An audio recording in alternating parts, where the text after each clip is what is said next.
Hi, welcome to UTV. గత 4-5 సంవత్సరాలుగా north ఇండియాలో ఉన్నటువంటి కొన్ని కాలేజెస్ కావచ్చు, ఇంకొంతమంది కావచ్చు, కొంత పబ్లిసిటీ బాగా ఏమైనా చేస్తా ఉన్నారు అంటే మా కాలేజీలో జాయిన్ అయితే కనుక 100% మీకు ప్లేస్మెంట్ ఇస్తాము, సో 100% మీకు జాబ్ గ్యారంటీ ఇస్తాం అనేటువంటి ప్రాపగాండా బాగా క్రియేట్ చేస్తా ఉన్నారు. ఇంకొకటి, హైదరాబాద్ లో అసలు ప్లేస్మెంట్ అనేవి రావు, హైదరాబాద్ లో ఉన్నటువంటి కాలేజెస్ లో అసలు క్వాలిటీ అనేది లేదని చెప్పేసి ఇట్లాంటి కొన్ని క్వశ్చన్స్ అన్ని కూడా ఇక్కడ బాగా ఊహాగానాలకు రేకెత్తిస్తా ఉన్నారు చాలా మంది కూడా. సో కాబట్టి ఇటువంటి విషయాలన్నిటి పట్ల అసలు నిజంగానే హైదరాబాద్ లో ప్లేస్మెంట్స్ అనేవి ఉన్నాయా లేవా, నిజంగానే 100% ప్లేస్మెంట్స్ అసలు పాసిబిలిటీ అవుద్దా, ఇటువంటి విషయాలన్నీ మాట్లాడడానికి మన ముందు మన దేశం ఎడ్యుకేషనల్ సర్వీసెస్ నుండి రాజశేఖర్ రెడ్డి గారు ఉన్నారు. వారిని అడిగి ఇంకొంత డీటెయిల్ గా ఈ విషయాలన్నీ కూడా మనం తెలుసుకునేటువంటి ప్రయత్నం చేద్దాం. సార్ నమస్తే.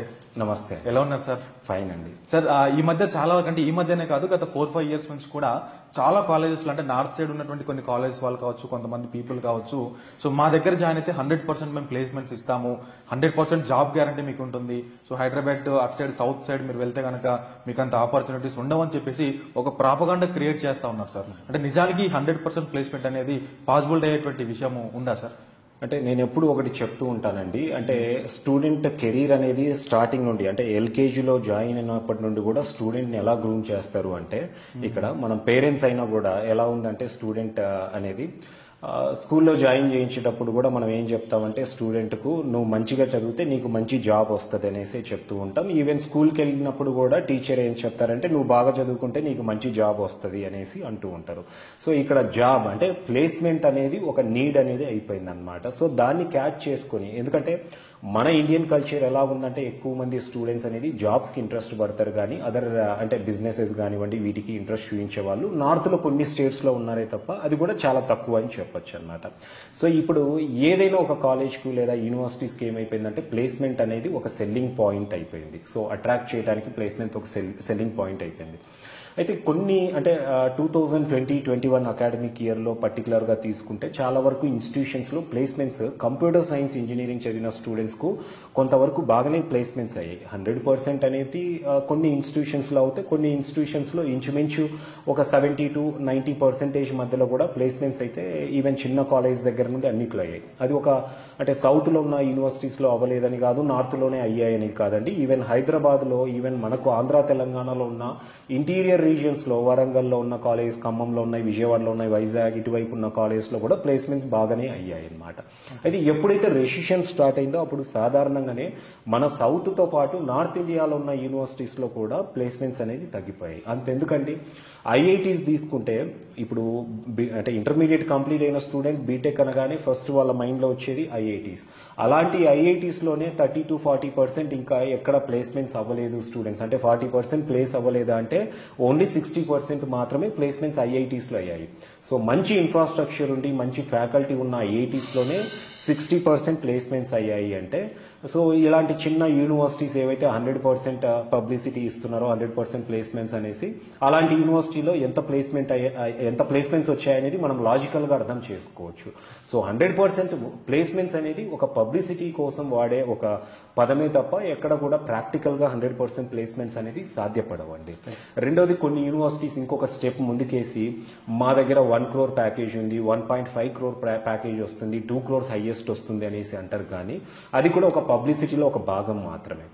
ఐఐటీస్లోనే ₹1 crore ప్యాకేజ్ ప్రాపర్గా రావట్లేదు అంటే ఈ చిన్న యూనివర్సిటీస్లో, నార్మల్ కాలేజెస్లో 1 crore 1.5 crore ప్యాకేజ్ అనేది అది హైలీ ఇంపాసిబుల్ అండి. ఒకవేళ వచ్చినా కూడా 1-2 స్టూడెంట్స్ అనేది ఉంటుండొచ్చు, అది కూడా పబ్లిసిటీ కోసం ఏదో ఆపర్చునిటీ అనేది ఇచ్చి ఉండొచ్చు, కానీ బట్ ప్రాక్టికల్గా అయితే నాకు ఎక్కడ కూడా అంటే నార్మల్ ఇన్స్టిట్యూషన్స్లో 1.52 CR ప్యాకేజ్ వచ్చిన స్టూడెంట్స్ అయితే నాకైతే కూడా కనపడలేదు. సో మీరు కూడా ఒకసారి మీరు దీని గురించి నేను ఒక ఎగ్జాంపుల్ కూడా చెప్తాను. మీ సరౌండింగ్స్లో చాలా మంది బీటెక్ చదివే స్టూడెంట్స్ ఉంటారు. సో వాళ్ళని ఎప్పుడైనా ఎంక్వైరీ చేయండి, ప్లేస్మెంట్ వచ్చింది అంటే ఎంత ప్యాకేజ్ వచ్చింది. మీకు ఎవరైనా అంటే రేర్గా ఇప్పుడు ఏదైనా ఒక డిస్ట్రిక్ట్ తీసుకుంటే ఆ డిస్ట్రిక్ట్లో ఎక్కడైనా మీరు అంటే పలానా వాళ్ళ అబ్బాయికి ఇంత ప్యాకేజ్ వచ్చింది, పలానా వాళ్ళ అమ్మాయికి ఇంత ప్యాకేజ్ వచ్చింది అనేసి, అంటే హైయెస్ట్ ప్యాకేజ్ 50 lakhs అబో మీరు ఎక్కడైనా కనపడ్డారా? సో అది మీరు ఒకసారి క్వశ్చన్ చేసుకోండి, మీకు అక్కడే ప్రాక్టికల్గా అనేది దొరుకుతుంది. ఇంకొన్ని యూనివర్సిటీస్ ఇక్కడ పబ్లిసిటీ అనేది సౌత్ ఇండియాలో ఆ క్వాలిటీ లేదు, నార్త్ ఇండియాకి వెళ్తే కనుక ప్లేస్మెంట్స్ బాగున్నాయి అనేసి పబ్లిసిటీ చేస్తూ ఉంటారు, లేదా చెన్నైలో బాగుంటాయి, బెంగళూరు బాగుంటాయి, లేదా నార్త్ ఇండియాలో యూనివర్సిటీస్లో మీకు ఆ క్వాలిటీ ప్లేస్మెంట్స్ ఉంటాయి అనేసి అంటారు. ఇక్కడ హైదరాబాద్లో కూడా మనకి ఎన్నో మంచి ఇంజనీరింగ్ కాలేజెస్ ఉన్నాయి, మంచి ప్లేస్మెంట్స్ ఆఫర్ చేసే ఉన్నాయి. హైదరాబాద్ అనేది ఒక ఐటీ హబ్ అండి, చాలా సాఫ్ట్వేర్ కంపెనీస్ ఉన్నాయి. సో ఆబ్వియస్గా ఇక్కడున్న కంపెనీస్ అనేది మన హైదరాబాద్లో ఉన్న బెస్ట్ ఇంజనీరింగ్ కాలేజెస్లో ప్లేస్మెంట్స్ అనేది డెఫినెట్గా రిక్రూట్మెంట్కి వెళ్తూనే ఉంటారు. సో ప్లేస్మెంట్స్ అయితే అవుతూనే ఉంటాయి. కానీ ఇక్కడ ఇంకొక చిన్న క్వశ్చన్ సార్, మీరు అన్నారు ఇప్పుడు 100% ప్లేస్మెంట్స్ కి సాధ్యపడదని, కానీ వీటిని నమ్మి చాలా మంది స్టూడెంట్స్ కాలేజెస్ కి వెళ్ళగానే కాలేజీలో వాళ్ళకి ఏం చేస్తా ఉన్నారు అంటే ప్రీ ప్లేస్మెంట్ ఆఫర్ అని చెప్పేసి వాళ్ళ దగ్గర ఒక బాండ్ రాయించుకోవడం కానీ, లేదా 1 crore ప్యాకేజ్, 50 lakhs ప్యాకేజ్ అని చెప్పేసి ఇట్లా ప్యాకేజ్ లాగా తీసుకొని ఒకవేళ మీకు 4 years తర్వాత జాబ్ రాకపోతే మీ మనీ మీకు రిఫండ్ చేస్తాము, లేదా మీరు ఏదైతే ఇచ్చారో మాకు దాన్ని మీకు కంప్లీట్ గా మళ్ళీ తిరిగి బ్యాక్ చేస్తామని చెప్పేసి ఇట్లా అంటే నమ్మిస్తా ఉన్నారు సార్ స్టూడెంట్స్ అందరినీ కూడా. ఇవి నమ్మి పాపం స్టూడెంట్స్ అందరూ కూడా కొంతమంది కట్టిన వాళ్ళు ఉన్నారు, మోసపోయే వాళ్ళు కూడా ఉన్నారు. అంటే ఇట్లాంటివన్నీ నమ్మొచ్చా సార్ మనము? సో ఇది జనరల్గా ఏ ఇంజనీరింగ్ కాలేజ్ కానివ్వండి, యూనివర్సిటీస్ కానివ్వండి, ఈ పబ్లిసిటీ అయితే చేయదండి. ప్రీ ప్లేస్మెంట్ ఆఫర్ ఇస్తాము, లేదా ముందే మీకు బాండ్లో రాసిస్తాము అనేసి. అలాగే మీకు ఒకవేళ ప్లేస్మెంట్ చేయలేకపోతే మీరు కట్టిన టోటల్ ఫీ అనేది కూడా రీఫండ్ చేస్తామనేసి ఎక్కడ ఏ యూనివర్సిటీ పబ్లిసిటీ చేయదండి. అయితే కొన్ని ట్రైనింగ్ ఇన్స్టిట్యూషన్స్ కొన్ని వచ్చాయి. మనము అంటే కొంతమంది ఆల్రెడీ సాఫ్ట్వేర్ ట్రైనింగ్ ఇచ్చేవాళ్ళు కొన్ని యూనివర్సిటీస్తో టైఅప్ అయ్యి డిగ్రీ వరకు వాళ్ళతో సపోర్ట్ తీసుకొని వాళ్ళు సాఫ్ట్వేర్ ప్రోగ్రామ్స్ మీద ట్రైనింగ్ ఇస్తూ రేపు 4 years తర్వాత మేము ఇచ్చే అంటే ప్రోగ్రామింగ్స్ మీద మీకు ఈజీగా ప్లేస్మెంట్స్ అనేది మేము ప్రొవైడ్ చేస్తాము, మీకు 100% ప్లేస్మెంట్ ఇస్తాము, బాండ్ కూడా రాసిస్తాము అనేసి అయితే ఈ మధ్య కాలంలో కొన్ని మనకు వినపడుతూనే ఉన్నాయి. సో వాటిల్లో కూడా ఏంటంటే రేపు రెసిషన్ వచ్చిన టైంలో అలాంటి ఇన్స్టిట్యూషన్స్ కూడా ప్లేస్మెంట్ చేయడం అనేది 100% అనేది అది హైలీ ఇంపాసిబుల్ అండి. సో ప్లేస్మెంట్స్ జరుగుతున్నన్ని రోజులు జనరల్ ఇంజనీరింగ్ కాలేజ్లో ఎలా ఉంటాయో అలాంటి ట్రైనింగ్ ఇన్స్టిట్యూషన్స్లో కూడా ప్లేస్మెంట్స్ అనేది వాళ్ళు చేయొచ్చే తప్ప 100% బాండ్ అన్న కూడా మనం ఎక్కడ నమ్మాల్సిన అవసరం లేదండి. అండ్ ఎవరు కూడా ముందు జాయిన్ అయిన తర్వాత రేపు మొత్తం వాళ్ళు ట్రైన్ చేసి 4 years తర్వాత ప్లేస్మెంట్ రాలేదనేసి ఎవరు ఫీ అనేది కూడా రీఫండ్ చేసే పరిస్థితి అయితే ఉండదండి. ఎందుకంటే 4 years వాళ్ళు కొంత టైం ఇన్వెస్ట్ చేస్తారు, ట్రైన్ చేస్తారు. సో స్టూడెంట్ 100% ప్లేస్మెంట్ అనగానే స్టూడెంట్ కూడా మేబీ ట్రైన్ అవ్వచ్చు, వాళ్ళు ఇంట్రెస్ట్ చూపించకపోవచ్చు. ఖాళీ కూర్చొని స్టూడెంట్ 4 years క్లాసులు వింటడో అంతా అయిపోయిన తర్వాత జాబ్ కావాలంటే ఎక్కడ అది ప్రాక్టికల్గా పాసిబుల్ అవ్వదండి. అది కూడా కేవలం పబ్లిసిటీలో ఒక పార్ట్ మాత్రమే. సో స్టూడెంట్స్ ఇలాంటి వాటికి నమ్మవలసిన అవసరం అయితే లేదు అండి. కానీ ఒక స్టూడెంట్ కాలేజ్లో జాయిన్ అయ్యే కంటే ముందు సార్ ప్లేస్మెంట్కి ఎక్కువ ఇంపార్టెన్స్ ఇవ్వాలా, స్కిల్కి ఎక్కువ ఇంపార్టెన్స్ ఇవ్వాలంటే మీరేం చెప్తారు సార్? సో డెఫినెట్గా ఇక్కడ స్టూడెంట్ ఏంటంటే అండి ప్లేస్మెంట్ కంటే కూడా ముందు స్కిల్కి ఇంపార్టెన్స్ ఇవ్వాలి. ఏదైనా మనం ఒక కాలేజ్ కానివ్వండి, యూనివర్సిటీ సెలెక్ట్ చేసుకునేటప్పుడు పర్టికులర్గా ఈ ఇంజనీరింగ్ కోర్సెస్ అనేది ఆ యూనివర్సిటీలో ముందు ఇన్ఫ్రాస్ట్రక్చర్ ఏ విధంగా ఉందనేది చూసుకోవాలి. మనకు స్కిల్ రావడానికి అక్కడ ఇన్ఫ్రాస్ట్రక్చర్తో పాటు ఎలాంటి ప్రోగ్రామ్ అంటే ఎలాంటి కరికులం అనేది ఉంది, వాళ్ళ దగ్గర అడ్వాన్స్డ్ కరికులం ఫాలో అవుతున్నారా లేదా. అండ్ అలాగే ఫ్యాకల్టీ విషయంలో కూడా పర్టికులర్గా మన తెలుగు స్టేట్స్ నుండి ఉన్న స్టూడెంట్స్ ఏం చూస్తూ ఉంటారంటే కంప్యూటర్ సైన్స్ ఇంజనీరింగ్ లాంటి ప్రోగ్రామ్కు ఎక్స్పీరియన్స్డ్ ఫ్యాకల్టీ ఉన్నారా లేదా అనేది చూస్తారు. అంటే నేను కూడా చాలా వరకు చూశానండి స్టూడెంట్స్ను నా కెరీర్లో కూడా చాలామంది ఏదైనా యూనివర్సిటీ విజిటింగ్కి వెళ్ళినప్పుడు ఫ్యాకల్టీని చూడగానే వాళ్ళ ఏజ్ బట్టి వాళ్ళ సీనియారిటీ, వాళ్ళ ఎక్స్పీరియన్స్ అనేది మన వాళ్ళు గెస్ట్ చేస్తూ ఉంటారనమాట. అంటే బాగా 50 years అబోవ్ ఉన్న ఫ్యాకల్టీ అయితే బాగా చెప్తారు ఇక్కడ టాపిక్స్ అనేది, సో మనకు మంచి నాలెడ్జ్ వస్తుంది అనేసి ఆ అజంప్షన్కి అనేది పేరెంట్స్ వస్తూ ఉంటారు. అది కోర్ బ్రాంచెస్కి అనేది మనకు ఎక్స్పీరియన్స్ ఉన్న అకాడమీషియన్స్ అనేది అవసరం అండి. కంప్యూటర్ సైన్స్ ఇంజనీరింగ్ లాంటి ప్రోగ్రామ్ సెలెక్ట్ చేసుకునేటప్పుడు స్టూడెంట్స్ ఇక్కడ ఏంటంటే మనకి ఎక్స్పీరియన్స్తో పాటు ఇక్కడ ఏంటంటే ఇండస్ట్రీ ఎక్స్పోజర్ ఉన్న ఫ్యాకల్టీ, యంగ్ ప్రొఫెసర్స్ కూడా చాలా అవసరం అండి. ఎందుకంటే టెక్నాలజీ అనేది కంప్యూటర్ సైన్స్ ఇంజనీరింగ్లో ఎవ్రీ 2-3 monthsకి లేదా 6 monthsకి అనేది చేంజ్ అవుతూనే ఉంటుంది. సో సీనియర్స్ ఎవరైతే ఉన్నారో ఫ్యాకల్టీ నో డౌట్ వాళ్ళు కొంతవరకు అవసరం, 20% యూనివర్సిటీలో అవసరం అవుతే 80% ఈ టెక్నాలజీ మీద అప్డేట్ అయ్యే ఫ్యాకల్టీ, ఇండస్ట్రీ ఎక్స్పోజర్ ఉన్న ఫ్యాకల్టీ, యంగ్ ప్రొఫెసర్స్ అనేది చాలా అవసరం. ఇది స్టూడెంట్స్ అనేది గుర్తుపెట్టుకోవాలండి. సో ఇక్కడ సీనియర్ ఫ్యాకల్టీ కంటే కూడా మనకు ఇండస్ట్రీ ఎక్స్పోజర్ ఉన్న ఫ్యాకల్టీ ఉన్నారా లేదా అనేది చూసుకోవాలన్నమాట. సో మనం ఏదైనా ఒక యూనివర్సిటీ సెలెక్ట్ చేసుకునేటప్పుడు ఇన్ఫ్రాస్ట్రక్చర్తో పాటు అక్కడ కరికులం, ఎలాంటి కరికులం ఫాలో అవుతున్నారు, ఇండస్ట్రియల్ కొలాబరేషన్స్ అంటే ఎలాంటి కంపెనీస్తో కొలాబరేట్ అయ్యి ఆ ప్రోగ్రామ్స్ అనేది రన్ చేస్తున్నారు, ఫ్యాకల్టీ ఎలా ఉన్నారు అనేది చూసుకొని మనము జాయిన్ అవ్వాలి. అలా ఉన్నప్పుడు మాత్రమే స్టూడెంట్కు ఫస్ట్ స్కిల్ వస్తుంది. స్కిల్ వచ్చిన స్టూడెంట్కు ప్లేస్మెంట్ అనేది ఆపర్చునిటీస్ ఉన్నప్పుడు పెద్ద విషయం కాదండి. సో ఈవెన్ బయటికి వచ్చిన తర్వాత కూడా ఆపర్చునిటీస్ అనేది ఈజీగా స్టూడెంట్కు దొరుకుతాయి. కొంతవరకు క్యాంపస్లో అయితే ఈవెన్ అంటే ప్లేస్మెంట్ రిక్రూట్మెంట్కు కంపెనీస్కి వస్తే అది ఇంకా ఈజీ స్టూడెంట్కు. ఒకవేళ ఇలాంటి రెసిషన్ వచ్చిన టైంలో క్యాంపస్లో ప్లేస్మెంట్స్ లేకపోయినప్పటికీ స్టూడెంట్ దగ్గర స్కిల్ ఉన్నప్పుడు డైరెక్ట్ కంపెనీకి వెళ్ళినప్పుడు కూడా ప్లేస్మెంట్ అనేది ఈజీ అవుతుంది. సో ప్లేస్మెంట్కి అనేది సెకండరీ ఇంపార్టెన్స్ ఇవ్వండి. ప్లేస్మెంట్ అనే పబ్లిసిటీ మాయలో పడి స్టూడెంట్స్ ఎక్కడైతే స్కిల్ వస్తుందో అలాంటి యూనివర్సిటీస్ కాకుండా ప్లేస్మెంట్స్ అనేసి పబ్లిసిటీ చేసే వాటికి వెళ్ళిన తర్వాత రేపు కెరీర్ అనేది మనము కెరీర్లో చాలా ప్రాబ్లమ్స్ అనేది ఫేస్ చేస్తాం. సో ఫైనల్ క్వశ్చన్ సార్, ఇతర అంటే చాలా వరకు ఇంకొక పబ్లిసిటీ ఏం జరుగుతుందంటే ఇతర రాష్ట్రాలు అంటే నార్త్ సైడ్ ఉన్నటువంటి కాలేజెస్ లో కానీ ముఖ్యంగా చెన్నైలో ఉన్నటువంటి కాలేజెస్ లో మాత్రమే ప్లేస్మెంట్స్ బాగుంటాయి, అక్కడ మాత్రమే క్వాలిటీ బాగుంటుంది.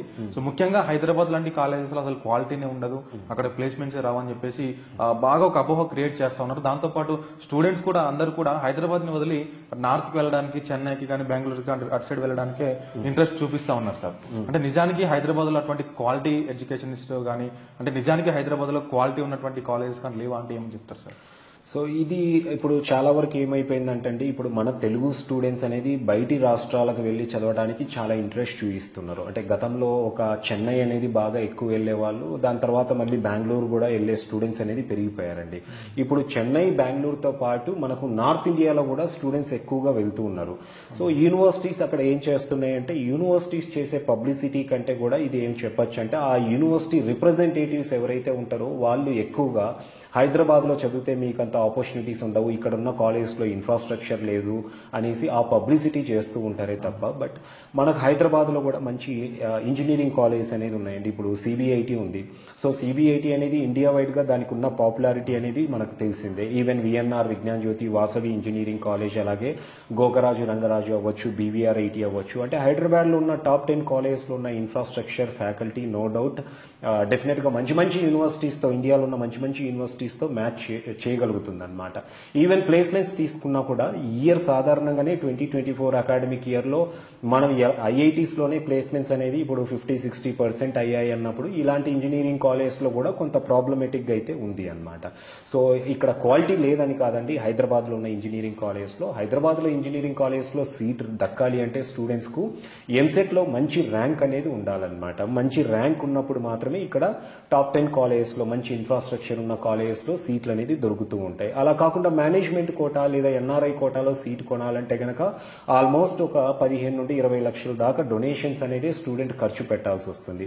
సో అంత డబ్బు ఖర్చు పెట్టలేని స్టూడెంట్స్ ఏం చేస్తున్నారంటే ఇతర రాష్ట్రాల్లో ఉన్న కాలేజ్ గురించి సెర్చ్ చేస్తూ ఉంటారు. సో బయట స్టేట్స్లో ఏంటంటే జనరల్గానే అక్కడ లోకల్లో అంటే యూనివర్సిటీస్, ప్రైవేట్ యూనివర్సిటీస్ ఎక్కువగా ఉన్నాయి. సో అక్కడ వాళ్ళకి సీట్స్ అనేది పెద్దగా దొరకట్లేదు కాబట్టి ఇతర రాష్ట్రాల్లో పర్టికులర్గా మన తెలుగు స్టేట్స్ నుండి జాయిన్ అయ్యే స్టూడెంట్స్కి అనేది ఎక్కువగా వాళ్ళు ఇంపార్టెన్స్ ఇస్తూ ఉన్నారనమాట. ఆ పబ్లిసిటీలో భాగంగా రిప్రజెంటేటివ్స్ చెప్పే మాటలే తప్ప ఇవన్నీ కూడా ఏ యూనివర్సిటీ కూడా మీ హైదరాబాద్లో ఉన్న కాలేజెస్లో క్వాలిటీ లేదు, ప్లేస్మెంట్స్ లేవనేసి యూనివర్సిటీస్ ఎప్పుడు కూడా నార్త్ పబ్లిసిటీ చేయట్లేదండి. సో స్టూడెంట్స్ ఏంటంటే హైదరాబాద్లో మంచి ర్యాంక్ వచ్చేసి మంచి ఇంజనీరింగ్ కాలేజెస్లో కనుక అడ్మిషన్ దొరికితే ఇక్కడ అడ్మిషన్ తీసుకోవచ్చు. దొరకని వాళ్ళు అప్పుడు ఆప్షన్ కింద మనము చెన్నై, బెంగళూరు, దాని తర్వాత ఈవెన్ ఢిల్లీ వైపు అనేది మంచి మంచి యూనివర్సిటీస్ సెర్చ్ చేసి అక్కడికి అనేది సెకండ్ ప్రిఫరెన్స్ కింద వెళ్ళొచ్చు అండి. Thank you so much sir. నిజానికి 100% ప్లేస్మెంట్స్ గురించి చాలా మంది స్టూడెంట్స్కి అయితే డౌట్స్ చాలా ఉంటుండే. సో అవన్నీ కూడా నేను ఈరోజు క్లియర్ అయ్యాయి మీ ద్వారా అని చెప్పేసి నేను అనుకుంటా ఉన్నాను. సో మరొకసారి మరొక టాపిక్తో మీ ముందు కలుస్తాను సార్. సో ఇది మరి మన దేశం ఎడ్యుకేషనల్ సర్వీసెస్ రాజశేఖర రెడ్డి గారు చెప్తున్నటువంటి విషయాలు. 100% ప్లేస్మెంట్స్ అనేవి ఎక్కడ కూడా సాధ్యపడనటువంటి విషయాలు. ఖచ్చితంగా హైదరాబాద్ కూడా రాబోయే రోజుల్లో ఒక ఐటీ హబ్గా ఇప్పటికే మారింది. ఇంకొన్ని అవకాశాలు కూడా ఐటీకి సంబంధించి చాలా వరకు ఉంటాయి. సో హైదరాబాద్ లో కూడా మంచి క్వాలిటీ ఎడ్యుకేషన్ ఇక్కడ ఆల్రెడీ ఎస్టాబ్లిష్మెంట్ అయ్యి ఉందని చెప్పేసి వారు చెప్తా ఉన్నారు. సో వీటికి సంబంధించి మరిన్ని విషయాలు ఇంకా మీరు తెలుసుకోవాలనుకుంటే కనుక కింద స్క్రోల్ అవుతున్నటువంటి నెంబర్స్ కి మీరు కాంటాక్ట్ అవ్వండి. ఇంకొన్ని డీటెయిల్ గా వారు మీకు ఎక్స్ప్లెయిన్ చేయడానికి వారు సిద్ధంగా ఉన్నారు. సో మరొక టాపిక్ తో మరొకసారి నేను మీ ముందు కలుస్తాను. అంతవరకు చూస్తూనే ఉండండి యూటీవీ.